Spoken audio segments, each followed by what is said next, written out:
ದ್ರವ್ಯಗಳಿಗೆ ತಿಳ್ಕೊಳ್ಳೋಣ. ದ್ರವ್ಯ ವಿವರಿಕೆಗೆ ಜೀವನಾಗಿರ್ಬೋದು, ಡ್ರಗ್ಸ್ ಆಗಿರ್ಬೋದು, ನಾವು ನೀವಾಗಿರ್ಬೋದು, ಎಲ್ಲವೂ ದ್ರವ್ಯಗಳಿಂದ ಮಾಡುತ್ತದೆ ಅಂತ ವಿಜ್ಞಾನಿಗಳು ಹೇಳ್ತಾರೆ. ಅವರು ವಿಜ್ಞಾನಿಗಳ ದ್ರವ್ಯ ಅಂತಕ್ಕಂಥದ್ದು ಸಣ್ಣ ಸಣ್ಣ ಕಣಗಳಿಂದ ಮಾಡಲ್ಪಟ್ಟಿದೆ ಅಂತ. ಆದರೆ ಪ್ರಾಚೀನ ನಮ್ಮ ಭಾರತೀಯ ತತ್ವಜ್ಞಾನಿಗಳ ಏನು ಹೇಳೋದ್ರಿಂದ ದ್ರವ್ಯ ಅಂತಕ್ಕಂಥದ್ದು ಪಂಚಭೂತಗಳಿಂದ ಮಾಡಲ್ಪಟ್ಟಿದೆ ಅಂತ ಹೇಳಿದ್ರು. ಗ್ರೀಕ್ ತತ್ವಜ್ಞಾನಿಗಳು ಕೂಡ ಅದೇ ರೀತಿಯಾಗಿ ವರ್ಗೀಕರಿಸಿದರು. ಆದರೆ ಆಧುನಿಕ ವಿಜ್ಞಾನಿಗಳು ಏನಿದಾರಲ್ಲ ಅವರು ಸ್ವಲ್ಪ ಪ್ರಾಕ್ಟಿಕಲ್ ಮನುಷ್ಯರಾಗಿರೋದ್ರಿಂದ ಈ ದ್ರವ್ಯ ಅಂತಕ್ಕಂಥದ್ದು ಭೌತಿಕ ಗುಣಗಳು ಮತ್ತು ರಾಸಾಯನಿಕ ಗುಣಗಳಿಂದ ಮಾಡಲ್ಪಟ್ಟಿದೆ ಅಂತ ಅವರು ಹೇಳ್ತಾರೆ. ಹಾಗಾದ್ರೆ ನಾವು ತರಗತಿಯಲ್ಲಿ ಇವತ್ತು ದ್ರವ್ಯದ ಬರೀ ಭೌತಿಕ ಗುಣಗಳ ಬಗ್ಗೆ ಅಷ್ಟೇ ತಿಳ್ಕೊಳ್ಳೋಣ. ಹಾಗಾದ್ರೆ ದ್ರವ್ಯದ ಭೌತಿಕ ಗುಣಗಳನ್ನು ನೋಡೋದಾದ್ರೆ ಮುಖ್ಯವಾಗಿ ದ್ರವ್ಯ ಅಂತಕ್ಕಂಥದ್ದು ಸಣ್ಣ ಸಣ್ಣ ಕಣಗಳಿಂದ ಮಾಡಲ್ಪಟ್ಟಿದೆ. ಒಂದು ಅದು ಕಣಗಳನ್ನ ಹೆಚ್ಚು ಆಕರ್ಷಿಸಲ್ಪಡುತ್ತಾ, ಇನ್ನೊಂದು ಕಣಗಳ ಮಧ್ಯೆ ಹೆಚ್ಚಿನ ಅವಕಾಶವನ್ನು ಹೊಂದಿರುತ್ತಾ, ಮುಂದೊಂದು ಚಲನೆಯನ್ನು ಹೊಂದಿರ್ತಾವೆ ಕಣಗಳು. ಹಾಗಾದ್ರೆ ಇದೇ ವಿಷಯದಲ್ಲಿ ಕೆಲವೊಂದಿಷ್ಟು ಪ್ರಶ್ನೆಗಳನ್ನು ಕೂಡ ನಾನು ಕೇಳೋಣ. ಹಾಗಾದ್ರೆ ದ್ರವ್ಯವನ್ನು ನಾವು ಎಷ್ಟು ಸ್ಥಿತಿಯಲ್ಲಿ ನೋಡಬಹುದು?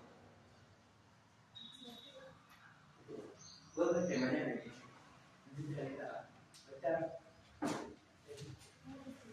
ಯಾವ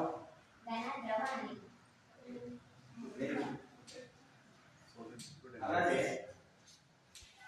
ಈ ಅನಿಲದಲ್ಲಿ ಕಣಗಳು ಯಾವ ರೀತಿಯಾಗಿ ವರ್ತಿಸಲ್ಪಟ್ಟವು ಚಲನೆಗೆ ಸಂಬಂಧಿಸಿದಂತೆ?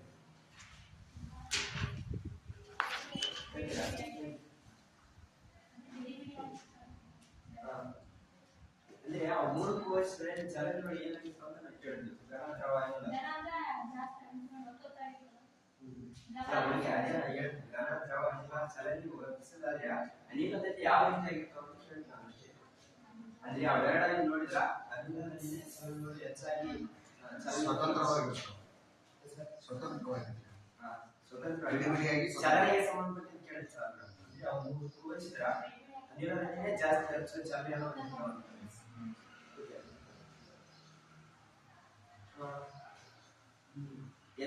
ಹೆಚ್ಚಾಗಿ ಕಣಗಳು ಆಕರ್ಷಿಸಲ್ಪಡುವುದು ಯಾವ ಒಂದು ಸ್ಥಿತಿಯಲ್ಲಿ?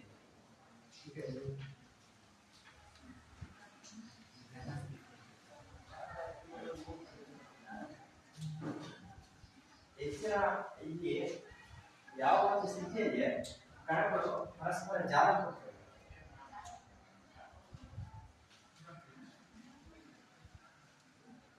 ಅಂದ್ರೆ ಅಷ್ಟಾಗಿ ಅಂಟಿಕೊಳ್ಳೋದಿಲ್ಲ, ಅಷ್ಟಾಗಿ ದೂರ ಹೋಗೋದಿಲ್ಲ. ದ್ರವ ಸ್ಥಿತಿ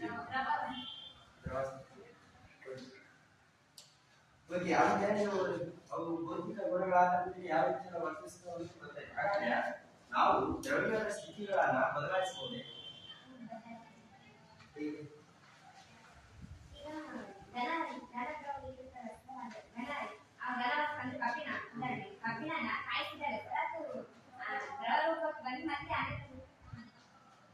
ಅಂದ್ರೆ ಕಾಯಿಸುವ ಮುಖಾಂತರ ಸ್ಥಿತಿಯನ್ನು ಬದಲಾಯಿಸಬಹುದು. ನೀರನ್ನ ಘನೀಕರಿಸಿದಾಗ ಮಂಚು ಬೇಕಾಗಬಹುದು. ಸರಿಯಾಗಿ ಕೂಡ ಅಷ್ಟೊಂದು ಸಮಂಜಸವಾಗಿಲ್ಲ. ಯಾಕಂತಂದ್ರೆ ನೀವು ಹೇಳೋ ಪ್ರಕಾರ ಏನಿದೆ ಅಂತಂದ್ರೆ ಕಾಯಿಸುವ ಮುಖಾಂತರ ನಾವು ಸ್ಥಿತಿಯನ್ನ ಬದಲಾಯಿಸಬಹುದು ಅಂತ ಹೇಳ್ತೇವೆ. ಹಾಗಾದ್ರೆ ದ್ರವ ರೂಪದಲ್ಲಿರ್ತಕ್ಕಂಥದ್ದು ನೀರನ್ನ ತಂಪು ಮಾಡಿದ ಮುಖಾಂತರ ಮಂಚು ಬೇಕಾಗಿ ಮಾಡ್ತೀವಿ. ಅಲ್ಲಿ ತಂಪುಗೊಳಿಸುವ ಪ್ರಕ್ರಿಯೆ ಬರ್ತದೆ.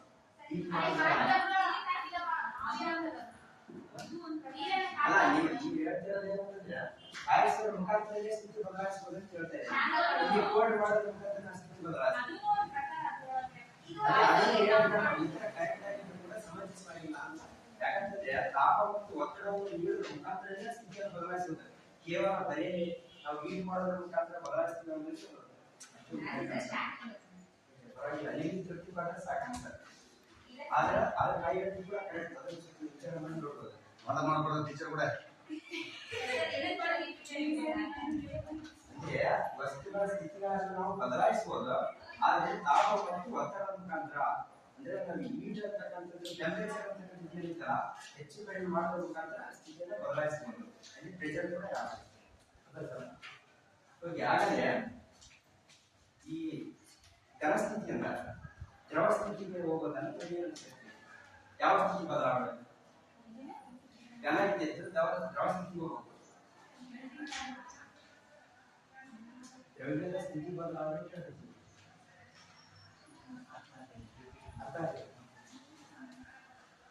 ಘನ ದ್ರವ ಅನಿಲ ಇದೆ.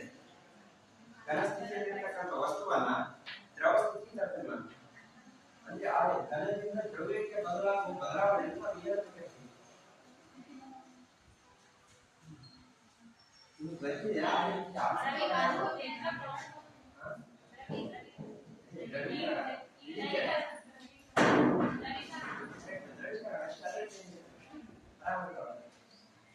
ಇನ್ನೊಂದು ಕ್ವಶನ್, ಘನದಿಂದ ದ್ರವ ಆದ್ಮೇಲೆ ಡೈರೆಕ್ಟ್ ಆಗಿ ಅನಿಲ ಸ್ಥಿತಿ ತಲುಪೋದಲ್ಲಿ ಇರುತ್ತೆ. ಕನ್ನಡ ಯಾಕಂದ್ರೆ ನಾವು ಕನ್ನಡ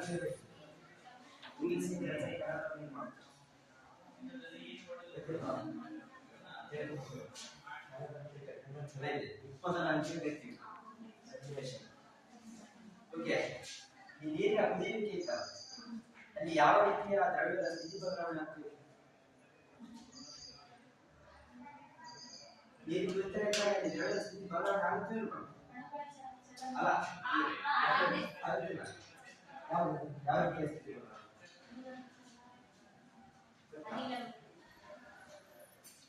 ಹೇಳಿ, ಗೊತ್ತಿಲ್ಲ ಯಾರಿಗೆ? ನೀರು ಏನಾಗಿದೆ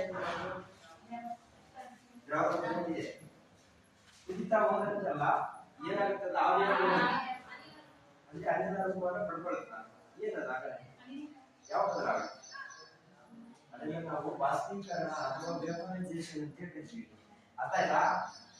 ಓಕೆ, ಆಲ್ಮೋಸ್ಟ್ ಸ್ವಲ್ಪ ಅರ್ಥ ಆಗಿದೆ ಅಂತ ಭಾವಿಸ್ತೀನಿ.